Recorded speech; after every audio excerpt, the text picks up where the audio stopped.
Asserting that the Congress would conduct a pan-India caste census and implement wealth redistribution if it comes to power in 2024, Congress leader Rahul Gandhi has stressed on the fact that there are only 3 OBC officers amongst 90 top bureaucrats in the central government.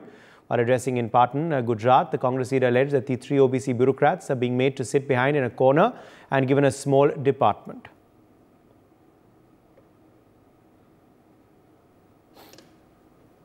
सरकार कौन चलाता है? 90 लोग चलाते हैं दिल्ली की सरकार। Modi ji sign करते हैं। 90 लोग आईएएस अफसर हिंदुस्तान की सरकार चलाते हैं। बजट का हर रुपया वो बांटते हैं। गुजरात में कितना पैसा आएगा, बुलेट ट्रेन में कितना जाएगा, अग्निवीर योजना होगी नहीं होगी, दलितों को पिछड़ों को स्कॉलरशिप कितनी मिलेगी, सड़कें कितनी बनेंगी, कहां बनेंगी, कैसे बनेंगी, कितना पैसा इंफ्रास्ट्रक्चर में जाएगा, ये सारे के सारे निर्णय 90 आईएएस अफसर लेते हैं। मैंने इनके नाम निकाले। 90 में से 3 अफसर पिछड़े वर्ग के हैं और उनको पीछे बैठा रखा है, कोने में छोटा सा डिपार्टमेंट दे रखा है। फाइनेंस मिनिस्ट्री में आपको एक नहीं मिलेगा, बड़ी बड़ी मिनिस्ट्री में आपको एक नहीं मिलने वाला। Abhijit Bhatt is joining us for more details on this story. Abhijit, Rahul Gandhi continuing his attack on the BJP and Prime Minister Modi.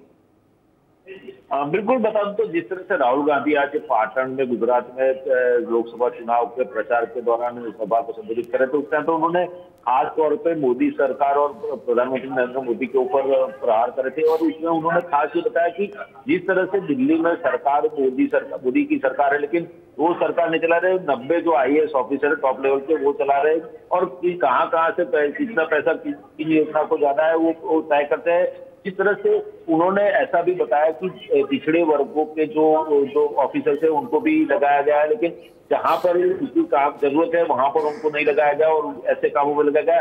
हालांकि उन्होंने राहुल गांधी ने जिस तरह से प्रहार करे और भी कई बात मुद्दे पे उन्होंने प्रहार करा और खासकर से राम मंदिर प्राण प्रतिष्ठा महोत्सव में जिस तरह से लोगों को बुलाया था, लोग गए थे, लेकिन वहां पर ज्यादातर अमीर लोग दिखे थे, गरीब वर्ग का कोई भी नहीं दिख रहा था। तो उसको चलते भी उन्होंने प्रहार करे थे और मोदी सरकार की आलोचना करी थी। खास करके जब मोदी सरकार की जो विफलता है उसको उजागर करा था और उन्होंने बोला था कि कांग्रेस की सरकार आएगी तो केडूचों की जो किसानों को जो कर्ज है वो कर्ज माफी करने के लिए भी कई बार डिमांड कर चुके हैं किसान लोग, लेकिन मोदी सरकार उद्योगपतियों की जो कर्ज है वो माफ कर रही है लेकिन किसानों के कर्ज माफ नहीं कर रही है। तो जब कांग्रेस की सरकार आएगी तो कांग्रेस की सरकार सबसे पहले किसानों की कर्जा जो है वो माफ करेगी।